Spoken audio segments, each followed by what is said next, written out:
And we're off. Huzzah! Hello, everybody. Welcome to coming back from Warped One. It's been a while. Lovely to see you all. Hi. Well, I see you all. Can't really see anybody, but it is what it is. Nice to see everybody. Hello. So we are doing something slightly different today. We are in Cult Ambush. Sean loves being in Cult Ambush, aren't you, Sean? Cult Ambush. I love Cult Ambush so much. So this is going to be a takeover of the Genestealer Cults on the Warped Ones channel because we're going to have a little discussion about some of the lists which I took to a recent tournament down here and did fairly well with. Which was quite interesting to see, as I didn't think I was going to do very well. I haven't played with them for ages, and actually have never played the detachment or this list before I actually walked through the doors into the tournament. So it was interesting to see. So today we're going to have just a look at that list and talk through the games, and I thought it might be quite interesting for other people who are playing GSC or looking to play GSC to see what I did, because it seemed to kind of work. Not saying I'm an expert at all, but it seemed to work quite well against some really good opponents. So look good. And then look at the new GSC rules. And as you'll find out in a second, the GSC rules, which came out in the FAQ, caused me a few issues, as well as being something nice as well. Don't shake your head, Sean. It was one of those things which we'll talk about. But good times, good times.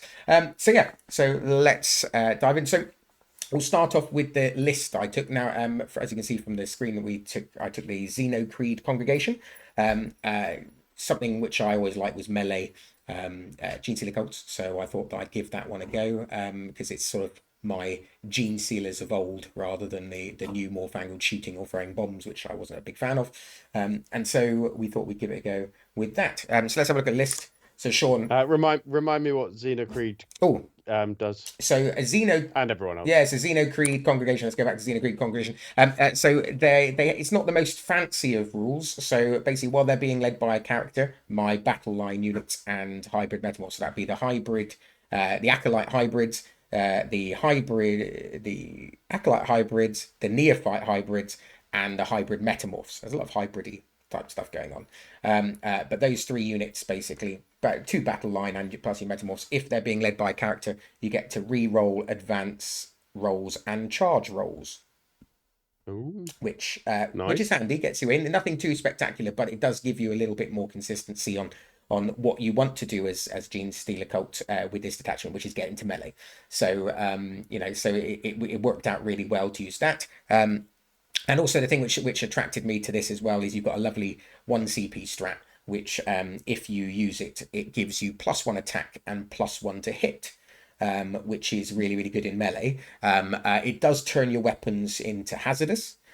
So you do lose one or Mm, two models from when you do that with your 10 men people, but actually, not being funny, you're gonna lose people in Genestealer Cults anyway. If there's stuff still alive after you've hit into it, you're probably gonna die anyway. So hazardous is something which you can accept. I think is the way forward yeah. with that.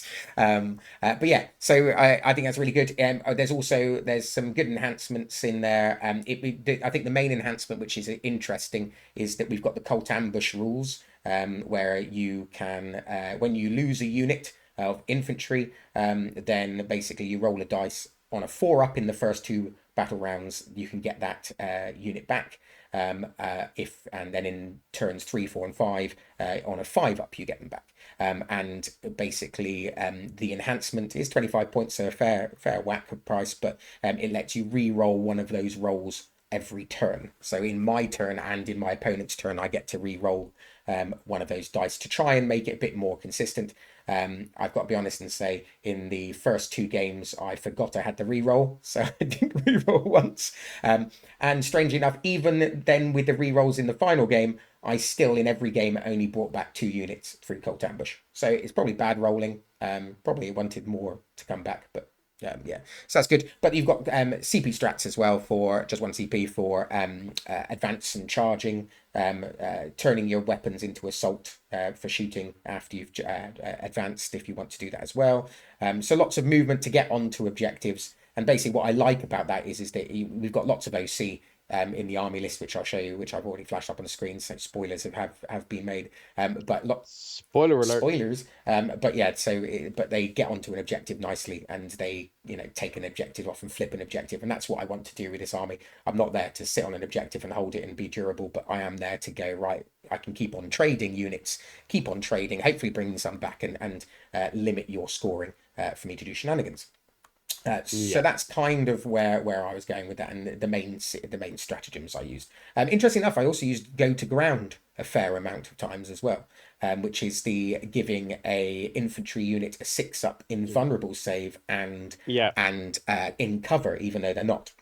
And Yeah. actually in the final round, I would have won by in the final game, I would have won by 1 point, but I actually won by 4 because it's purged the foe, and I managed to roll 2 6s to keep a unit alive, which then got me 4 points for kill more in the final round, which was interesting. So it's useful. Let's have a look at my list then. So there's a lot, as you commented earlier, Sean. There's a lot of things. That's a lot of models. Yes, there was a lot of comments when I put these down on the table to play, of people going, I don't know how I'm going to get through all those. And the thing is that they are really fragile. I mean, like I said, as soon as you use them, I'm expecting them to die, really, apart from maybe the metamorphs. But it's a really good one. So let's go through the list and have a little chat about 8 battle line units. 8 battle line units. Yes. In a game that really does like battle line. Yeah, and they're really good battle line as well. I mean, they're tasty good. Into the right stuff. Really poor into the wrong stuff, but tasty. Yeah, hand flamers for over. Oh my. Yeah, so let's have a look at the battle line then. So basically, looking at the Genestealer Cults Codex, lots of people said it wasn't very good. Saying it didn't, lost the power, and actually before I went to the tournament, there's a few people who commented going, they're the bottom of the pile at the moment, why you bring them and that sort of stuff. But it's interesting because actually when you look into it, there's some really nice stuff. Now these 10 acolyte hybrids with auto pistols, I mean, you're not taking them for the auto pistols. Not sure why they classified them as auto pistols rather than actually the heavy mining tools, which is what we want. And I can see that I've put mining, I've spelt mining wrong, but hey ho. Mining, ding, ding, ding, ding, ding, ding, ding, ding. Yeah, that's the sound that basically they've got to rev them up. They've got pull cord mining tools, so it's Yeah.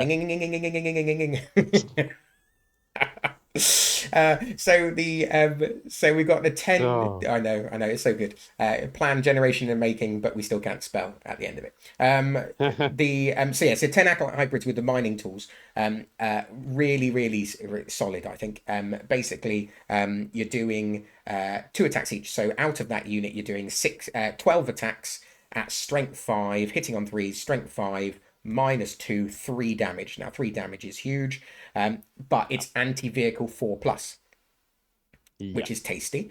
Anti-vehicle 4+, so straight away against vehicles are dangerous. But when you then factor in the idea of, you go, actually, what I'm going to do is I then spend that strat I talked about earlier, and that's going to give me 18 attacks hitting on 2s, and then anti-vehicle 4+, -2, and then I can get an extra AP from the Ridge Runners. So I'm now doing -3 damage. We were able to wipe out a lot of vehicles in one go through rapid ingress, getting them into something and deleting them. Now, to make those even better, we've got the HQs to talk about in a second, and so you can make those even better by adding an HQ if you want to. So anyway, so I took 3 units of those 10 acolyte hybrids with heavy mining tools. Really good. They've also got a special rule, which is their ability is if they're on an objective, they can get a CP. On a 4+ in your command phase. So I took 5 of those to be just basically a CP generator and hold the back line, which worked really well. Actually, had just loads of CP. Seemed to in many of the games I was hitting 5 or 6 CP before I then had a turn where I burnt through them all and made a difference. That was quite interesting. And then actually I bought some MSU acolyte hybrids with the hand flamers. No demolition charges in those, no bombs to drop because I don't like them. Just the plain hand flamers, and they did all kinds of things. They can re-roll their wound rolls against things on an objective, which is great for just digging things out and putting a lot of hits. And actually, they were able to take down plague marines and all that sort of stuff, which was really impressive. Out of interest, are hand flamer acolyte hybrids a different data sheet to auto pistol? They are indeed. I just had to wrap my head around 8 units of battle line when the limit was 6. Yes, yeah. But yeah, So technically, if you wanted to go crazy, you could bring 6 acolyte hybrids with mining tools, 6 acolyte hybrids with hand flamers, and then 6 neophyte units as well. And yeah, so you've got an awful lot of cool battle line in GC Cults, and that's why I've taken that amount of battle line to take advantage of that. You know what I mean? I think that's yeah, not many people. I mean, you get all kinds of you've got the swarm armies and stuff, but actually, I think that these aren't what you call swarm, but you can put an awful lot of infantry on the table, and there's not much yeah, really in this list for people to get their teeth stuck into. There's no really juicy target. There's no juicy target which once it's dead, actually it's taken a teeth out of my list, because actually yeah. everything's got teeth really in some way, shape or form, depending on what you're going into. So for the HQs, I had the Acolyte Icon Ward with Incinder. Actually, let's talk about the other ones first, because then I'll talk about where the HQs went. So the other ones I bought was, I had 2 Achilles Ridge Runners with mortars and spotters, so that meant they were hitting on 3s rather than 4s, which meant that out of line of sight shooting could hit on 4s. If they hit something, it gives you an extra extra an AP when attacking that, and that's in shooting and in melee. So really, for me, an extra AP in melee was what I was aiming for, or giving my hand flamers an extra, actually doing -1 AP on a 5d6 hand flamers is nice as well. So that's Yes. good. And then the 2 units which I haven't used before, but actually I loved, was 2 units of 10 hybrid metamorphs. And now I put these with hand flamers. Now, if you take, basically they have a reactive move. If you get shot and lose a model, they can reactive move towards the nearest opponent, the nearest enemy unit. If you Is that every time they get every shot? time, there's no limit on it whatsoever. So it's a World Eater's Blood Surge then. Yes. Yeah, so every time. And the if you take auto pistols, it's a flat 6-inch move. If you take hand flamers, it's D6 move. Now, I ummed and ahed about that, but I've got to be honest and say the hand flamers did work. The hand flamers did lots of Yeah, solid work, and there were, yes, in those 3 games I played, there was a couple of times where actually I didn't get into the unit which I wanted to get into. But there was multiple times where they actually did move in and get, and actually I kind of went, well, actually having hand flamers which can then flame everything and do some work as well, and be against smaller targets, be an overwatch threat as well once they're on an objective, is also tasty. yeah, So I quite like them. I'm going to give the auto pistols a go, but the hand flamers worked for me. And then I had 2 units of pure strain Genestealers, MSU, infiltrating, just because I knew that people were going to be bringing World Eaters, Blood Angels, that sort of list. Maybe Space Wolf Cavalry, and I definitely didn't want to be having those up in my face straight away with the army I've got. So I bought those, but actually didn't end up playing any of those armies, but they were still very useful to have. And in the HQs, a lot of HQs on this one. I'm not sure if I need all of them, but they all did their work at some point. The Acolyte Icon Ward, basically he gives a 5-up feel no pain to a unit, but if you put them with metamorphs, then he gives them a 4-up feel no pain. So he went with a 10 hybrid metamorphs each time, and he had the enhancement Incendiary Inspiration, which gives him a advance and charge.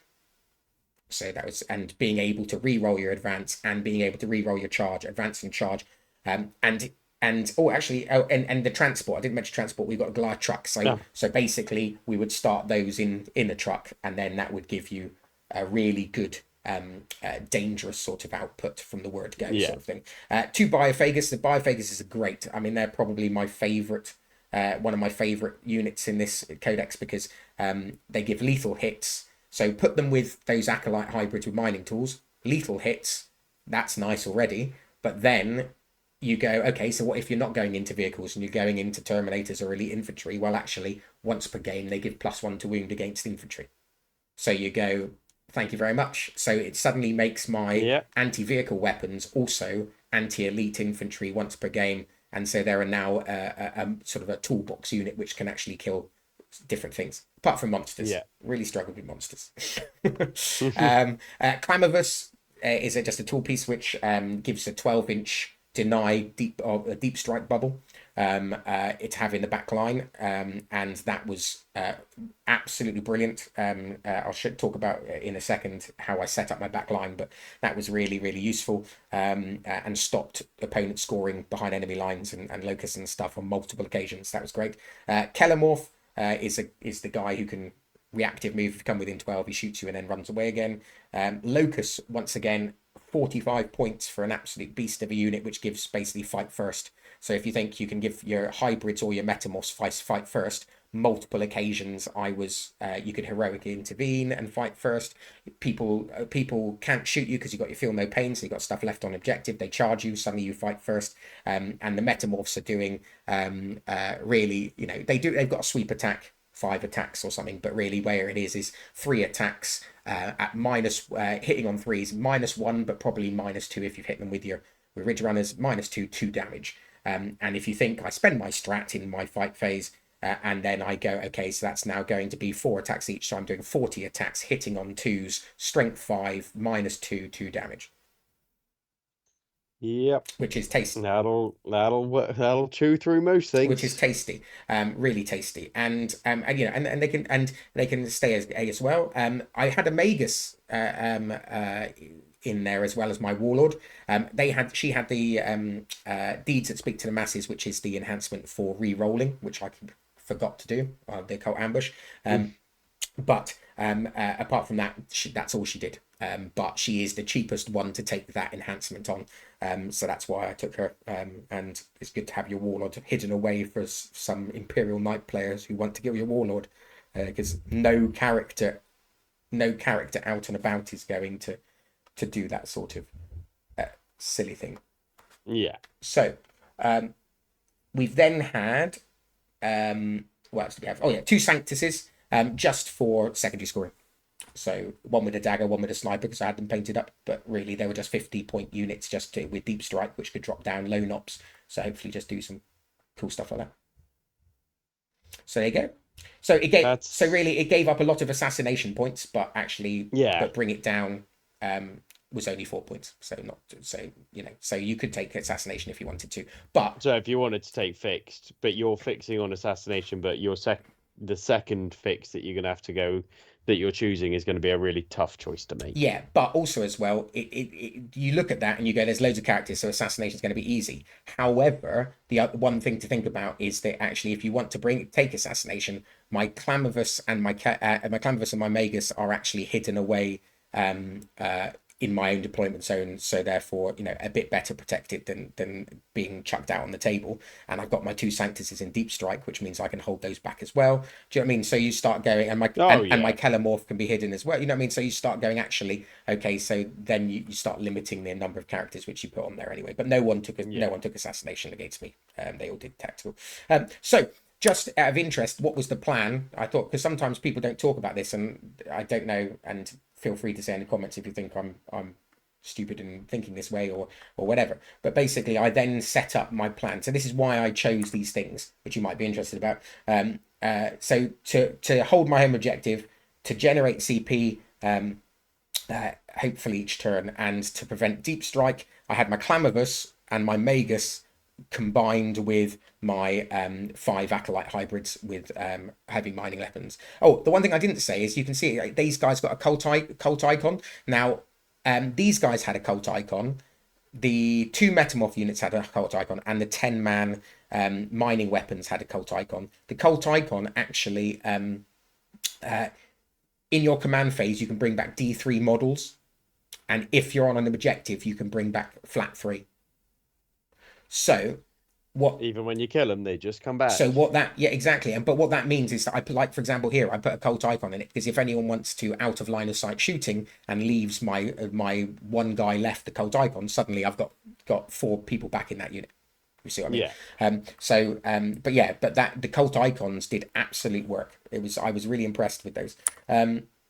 So that was my thing. Then the Ridge Runners, the 2 Ridge Runners, gave me 2 things. They gave me they gave me a +1 AP, So for against the units I wanted to hit into, okay, so I'm about to charge this. I hit them with that first, out of line of sight shooting, and then I charge in and get an extra AP. Beautiful stuff. But also they prevent a deep strike. So if you think, no matter where my home objective was, my Achilles Ridge runners were then spread out, giving me the complete and utter with those units, which you can see now on screen, that in every single deployment I had blocked off the whole deployment. Yeah. And so the only time someone dropped in my back line was when in my third game I was having trouble with an Avatar of Cain and had to run that first unit up to try and move block him, and then that left a gap where he could come down and drop swooping hawks in my back line to score a secondary. But that was the only time which anyone in the whole tournament got in my back line. Oh, that's a lie. That's a lie. The first, I apologize to Joe who did this. The Death Guard, I left the gap because I moved a Ridge Runner to get eyes on something, and he dropped in Death Shroud Terminators into my back line as well. And Morty then moved up, but he moved up the board into my back line. You can't really do anything about Morty wanting to come in back line with this list. If he wants to come up, he can come up, is basically how you have to do it. There's not a lot you can do about Morty full stop. No, exactly. And an Avatar of Cain. Yeah, exactly. Thankfully, you're not in the same list. The Infiltrators, obviously just pure strange geniuses, like I said, was there to spread across the board if I had something wanting to rush me turn one. But actually, this was just to prevent armies from moving and make them honest and and get onto objectives early and stuff. And so used them differently in each game, but did some work. I actually used the Kellamorph every game. It worked quite nicely to be like a center secondary scorer. I don't want to risk squishy stuff by going, I need to get into the middle of a table because I know full well something will shoot it and kill it straight away. So by using the Kellamorph, I had him deployed right on my deployment line each time.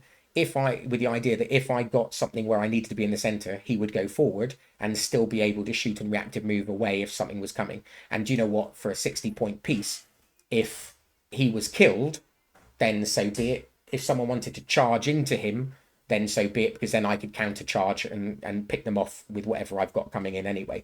But yeah, so he was really, really good. And also as well, the one thing which has happened to me before with playing Genestealer Cults, which is horrible, is that if you don't have something holding that center or projecting that 9-inch no deep strike bubble, then the worst case scenario is some Terminators or some Flamer units deep strike onto that middle objective, and there's no way you're getting off that. Do you know what I mean? That's it. So keeping things off that middle objective, even if I don't have things on it at the moment, it was my priority. So I kind of did that. And he was annoying. He did stuff. He scored me points. Sometimes I just charged him and he died. So be it. But I really liked him. But lots of people taking 3. Personally, I'm not sure I would want to take more than 3. But that's, the 1 was enough, I thought. But it's cool.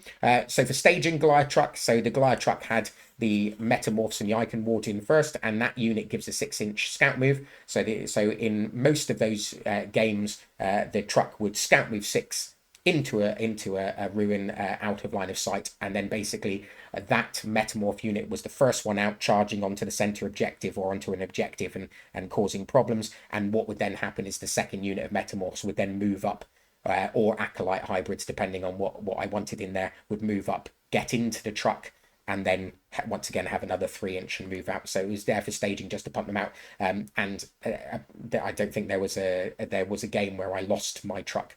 I did. The first game I lost my truck. I'm getting old and my memory goes, but he killed my truck on the first turn.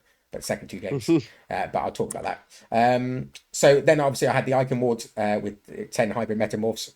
Skirmishers, they died very quickly in games, but actually did work to gum up the works. Then I had the skirmishers would fight first with the Locust with the hybrid Metamorphs. Then I had the damage dealers, which was the Biophaguses with the hybrids, and then 1 spare unit of hybrids on their own, just causing problems. The secondaries were the Sanctuses, and then the Sancti, I don't know how you say it, plural Sanctus, and then the multi-purpose Cacti. So I'm going to say Sancti. Sancti.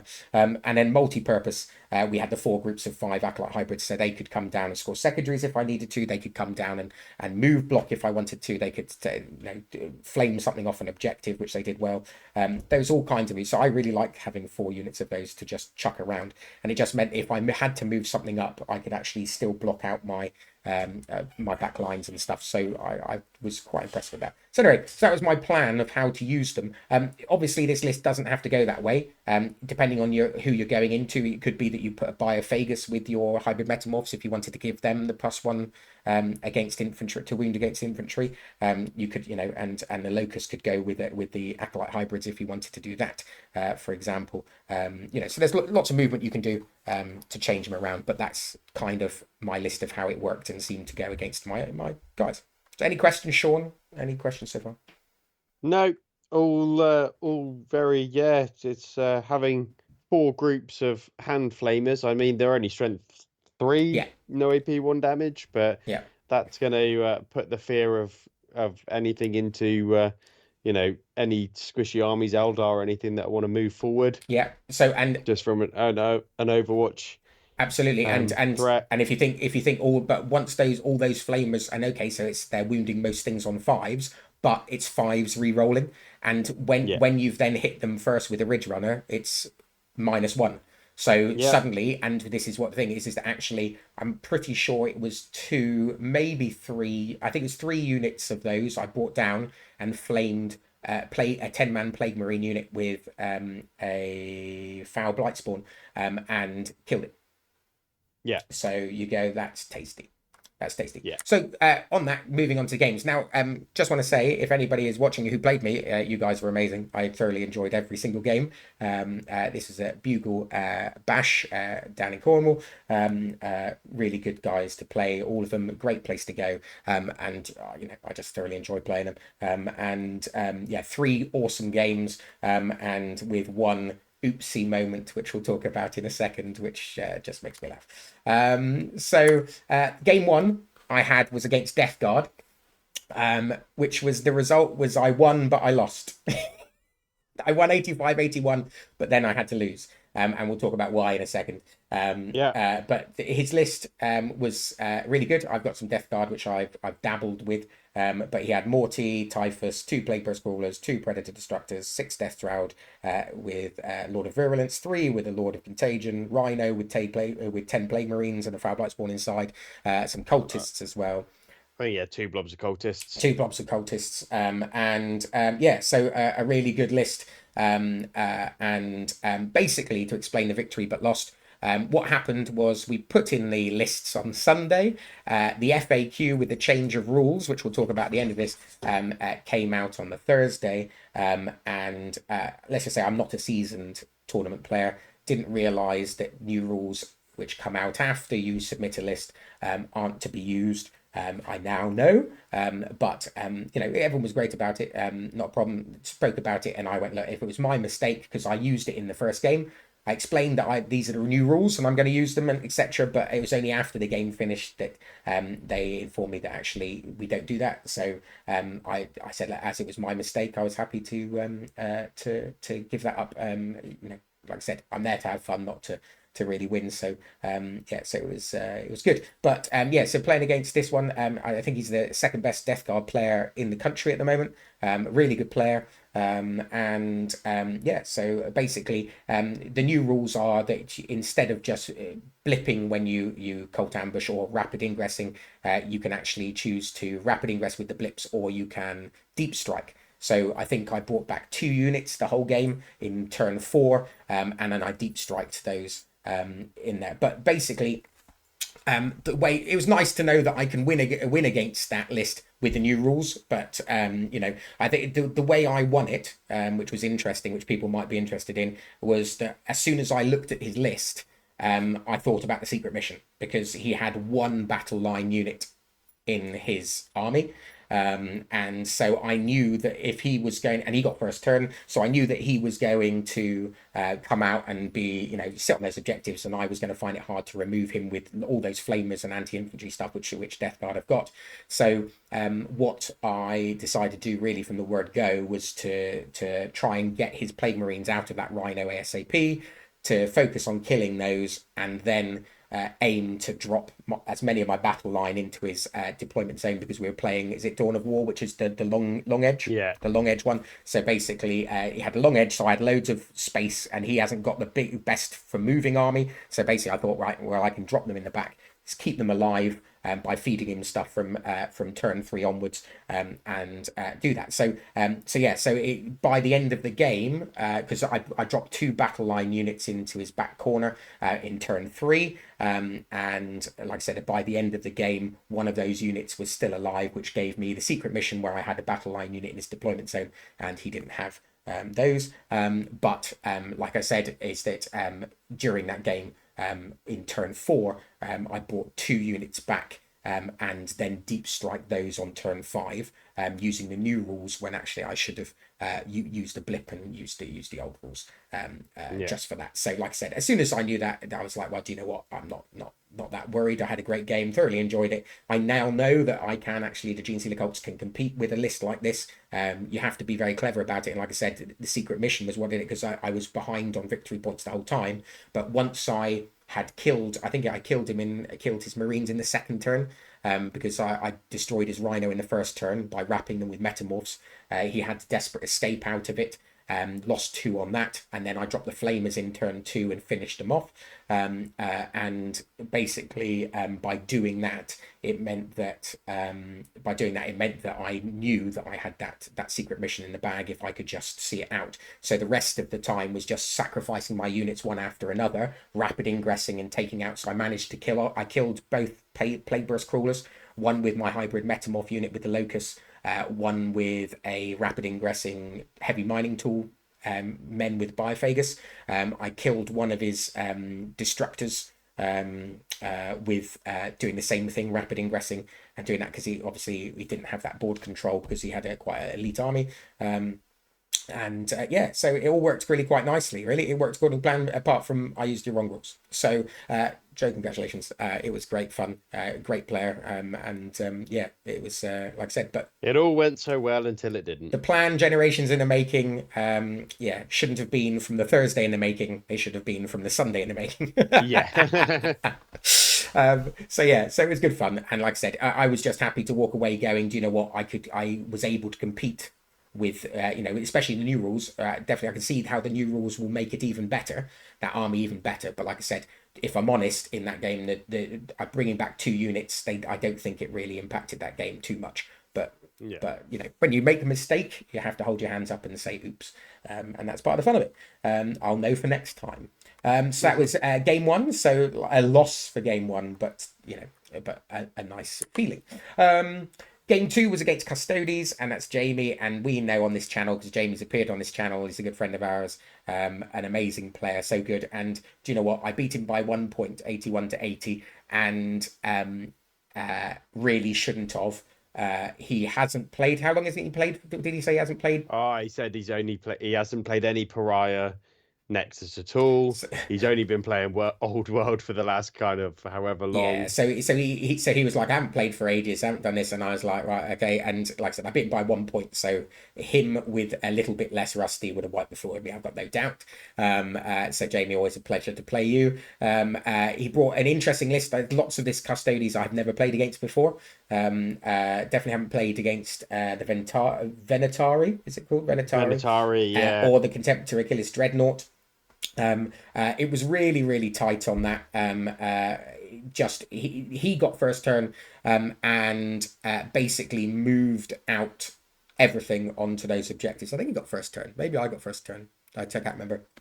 But you got first. Did I get first? Oh yes, I did get first turn. Yeah, No, I did get first turn, and I was then a little bit hesitant and try to just take things and stay away. Oh, and also I drew containment, which meant that my infiltrating units I used for, instead of moving up and blocking. And this is what I suddenly realised was a big mistake of mine. Instead of using those infiltrators to go up and draw a line and block that, I actually used them to go out wide and score the points when actually I had other units which I probably could have done that with. And by doing that, it meant that in his first turn, he came out and held and basically drew a straight line across the middle of the board, which meant that I can't deep strike in behind him now with all my units. And I'm in a bit of trouble. So it was a real tough one. The basically bottom line, which won it for me, was he went 2 turns without scoring assassination.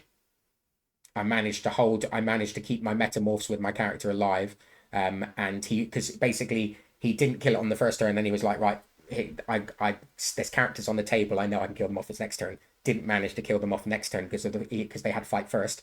And then managed to kill it next round, but obviously missed those points across two turns. I had containment, he didn't get containment, so I had containment, which gave me a 6 points. And then there was one turn where I scored a 5 when actually the maximum was 10. He scored 10 on primary all the way through. I scored 5 in one round. But then you can see through the missed assassination points and me having containment and us being equal apart from that meant that I finished with 1 point higher. So it was, wonderful game, thoroughly enjoyable, and he is a gentleman to play, especially reminding me, I was drinking a pint at the time, not saying that had any effect whatsoever, but there was a moment in turn 3 where he said, are you sure you don't want to drop down the rest of your army at the end of turn 3? And I was like, do you know what, you're right, thank you very much, I had forgotten to deploy all my army. So he was a gentleman for reminding me. So thank you very much as well to him. So he's a good lad. So a thoroughly enjoyable game. Managed to squeak out a victory there. But yeah, thoroughly enjoyable. And that one, like I said, could have easily gone the other way very easily. So that was good. And then game 3 was against the Eldari. Interesting. I've never played against a Wraith Knight. Have you played against a Wraith Knight, Sean? No, never played against Wraith Knight. I don't particularly want to either. No, and I went, oh, Wraith Knight, great. I've got anti-vehicle, to which he went, it's a monster. Yeah. And I went, I was going to say it's not a vehicle. And I went, oh. And then I went, and the Wraith Lord, I guess, is a monster too? Yes. So I then went, oh dear, that's interesting. And then the Avatar came, which is a monster. Yeah. So basically, this is my nightmare scenario, a bit like the Catan, is that you go lots of hard, high toughness, -1 damage monsters, which actually I can't. I've got nothing which can deal with that. Nothing to deal with those whatsoever. But by bringing those things, what it meant was it was a very elite list, really. Yes, you can see for an Eldar list, you can see from super elite. You can see for the rest that actually there was a lot of elite stuff. Now the biggest pain in my backside as well was Purge the Foe. So basically, I was like, oh god, this is like things I can't kill, a super elite list. I've got all of these units, and I'm in a bit of trouble here. It's basically how I felt. Because so basically, Purge the Foe, you get 4 points for killing something, but then 4 more points for killing more. And so I was like, ouch. So there was a couple of turns where I just went, you know what, I'm going to have to give up 8 points for that. So I just threw everything. He's got some. He can kill with that list. Things like the warp spiders are just going to melt your infantry. Yes, but, and this is the but. Now I played against Ian. Ian was once again wonderful, and I tell you what, I voted for him for best army. His Wraith Knight, which he had converted and stuff, was stunning. And I'm always awesome. It was stunning, so perfect. And he was an awesome player to play against. Thoroughly enjoyed the game, and also he used the Forge World Avatar of Cain, which is by far the better one with the spear. It's a tasty thing. So he had a beautiful army and played it really well. But interesting enough, when I went up against him, he's never played Genestealer Cults before, and said that he's never played something with so many units and swarmy sort of stuff. So instantly with my deeps, all of those units. So if you think I've left off my 3 units of 10 heavy mining tools, my 4 units of flamers, and my 2 sancti. All up in the air. He was terrified of that coming back because he's got a very weaker army, which is going to, the other stuff is going to die quite nicely to my flamers. So he kept a lot of things back. So thankfully, his warp spiders spent the whole game in his deployment zone. The swooping hawks didn't come down until turn 3 or 4. Because he was trying to screen me out to avoid that. Now that worked fine because obviously he had the Wraith Guard coming up.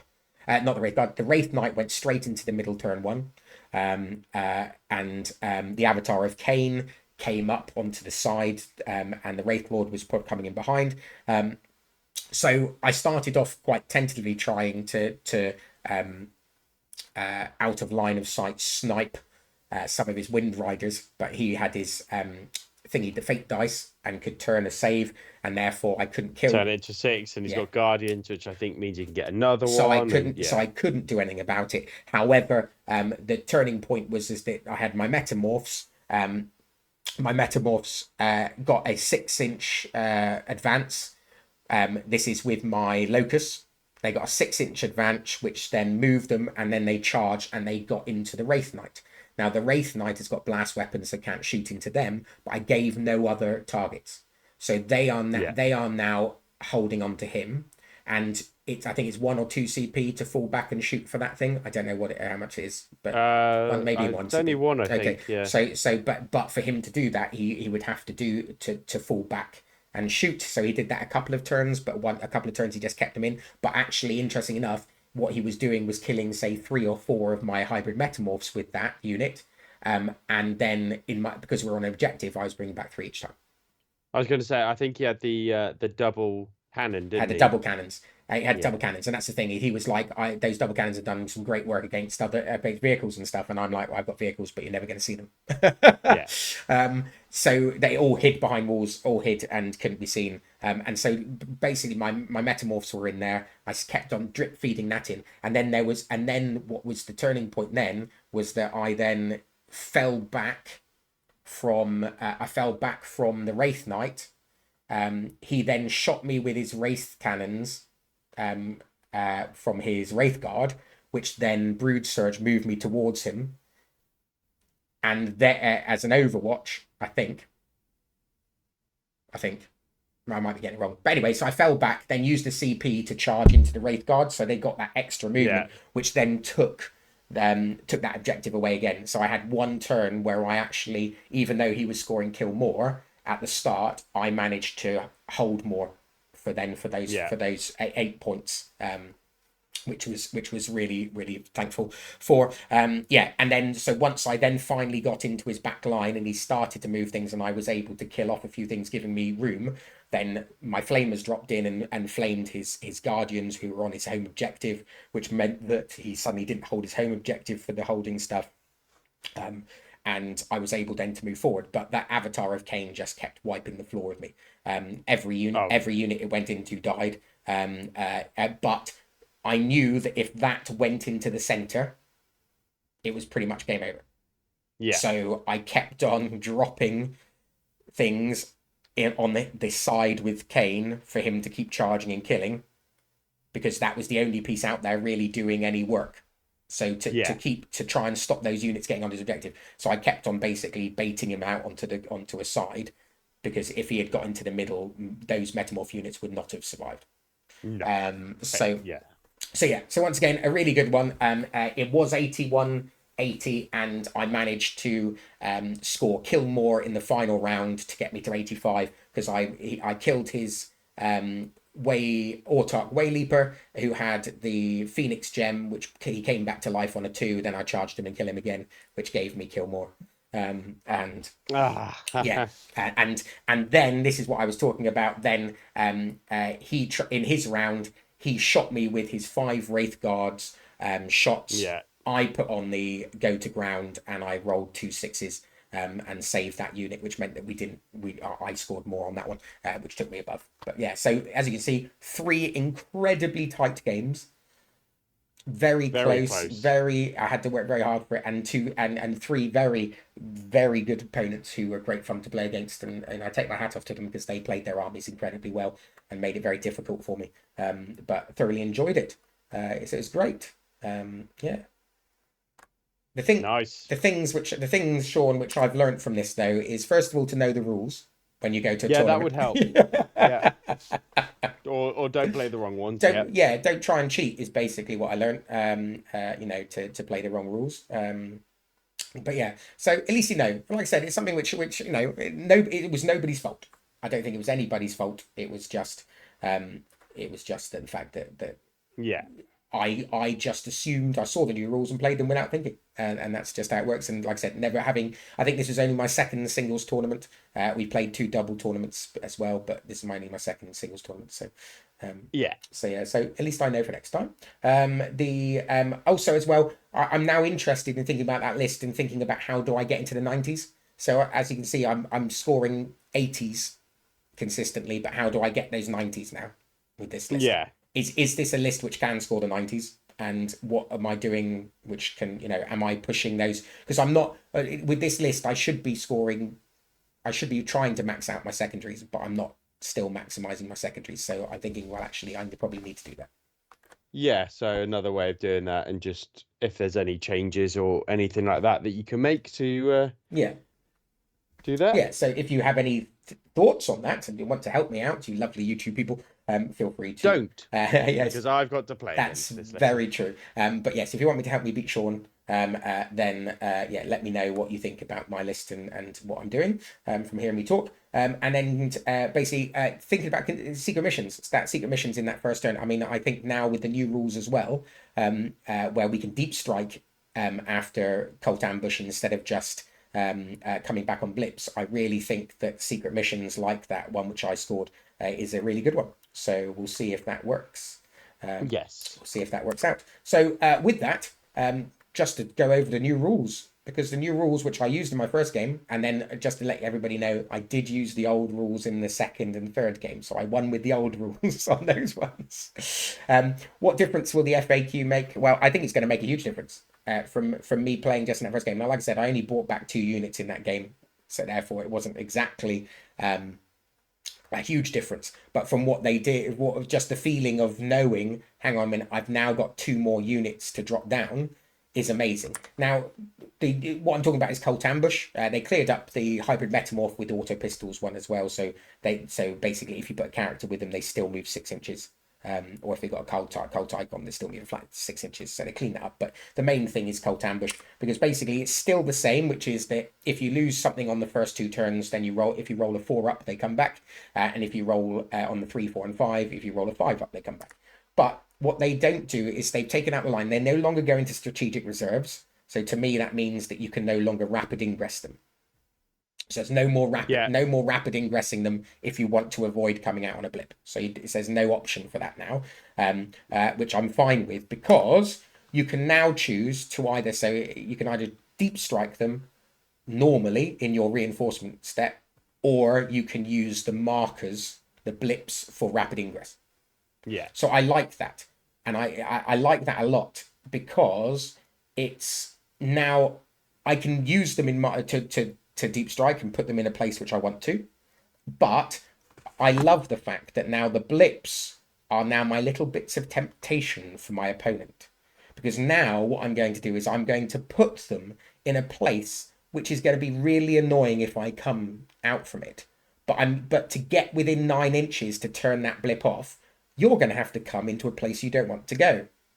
So I'm going to, imagine I go, okay, you can come and get me, but you have to come smack bang in the middle of nowhere in chargeable distance from my metamorphs, which are behind this wall. Yeah. And if you don't, then actually that unit of 10 mining tools, which are now coming back, are going to drop in and then advance and charge with 1 CP. I mean, yeah, it does definitely give you options, and also, but it does also mean if you're playing against armies that can trade well with that, or have big move like Blood Angels at the moment, who are going to have their 14-inch movement or advantage or whatever they have, that actually, if you've got to put a blip down, then they go, okay, and then they just go to it, and then you've lost that unit. Yeah, that was, and that is huge feel bad. The fact is, and like I said, the fact is across a whole tournament, and you've seen my list. I had something like 11 units I can bring back out of that list, and believe me, I was trading and dying all the time. I brought back 6 across the whole tournament. Yeah. Now, if you think I bring back 6, and then on the old rules, technically you're going to, if you try to be aggressive with them, you're going to probably lose half of those as well. Or if you want to keep your blip, you ended up putting them far away back in your deployment zone, which meant that actually you needed a turn or two to even get them back up to where you wanted them to be. So Yeah. it really was a crappy rule. But now I can deep strike them. Think about my secret mission. Now all I need at any point in that game is especially if I'm going second, all I need at any point in that game is for one of my battle line units to come back, and I've got a lot of them. One battle line unit comes back, and I pull that secret mission, kill off their battle line, and all I have to do is at end of turn 5 in my reinforcement step, drop them down, and that's 20 points. Thank you very much. Yeah. Obviously, if you're going up against something though that has a lot of units, then you're going to struggle to deep strike them. Yeah, but just like Custodes, he So he yeah, absolutely screened me out. So, but yeah, in that respect, then what you do have is something which you can then deep strike and use as a wave to yeah, plow in and to take off, to flip an objective with OC, for example, and that sort of stuff. So, but it just means that you can use them rather than it just be okay. I've still got X, Y, and Z yeah, to do before I can even get them back into the fight, which is just a right pain. So I like this change. I think it's made them better. I think it has made them more powerful. By how much, I don't know yet, but I do think it sounds good. And I think with the detachment I took, this is extra exciting. yeah. Definitely good enough to win some games in a tournament. It is. It is. Who would have thought? Good old So GSC. there you go. So there you go. So that was a quick run through, deep dive look at my tournament list and the new GSC rules. Let me know if it's helped you out, or if you've got any questions, or if you've got any suggestions on how to improve further. Just thought it'd be interesting to share. We haven't really done something like this on our channel before, really. Nope. But like I said, a few people, as I won the 2 games, sort of 3 games, didn't only won 2.5.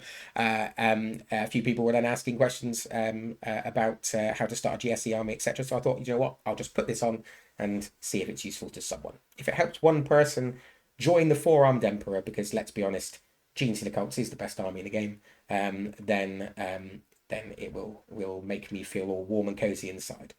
So thank you for joining me, Sean. Always a pleasure, sir. Oh, it's always a pleasure to talk about them as long as I don't have to face them. Well, guess what you're going to play. So keep an eye out on the channel, because I will be bringing this list onto the channel to give it a go. One of these guys will be lucky enough to play me first with it, and we'll see if that is Sean. But yeah, so you can see the army in action soon, and see how it plays, and we'll go from there. But thanks very much, everybody. That's the one. Have a good evening. Good night. Goodbye. Farewell. Adieu.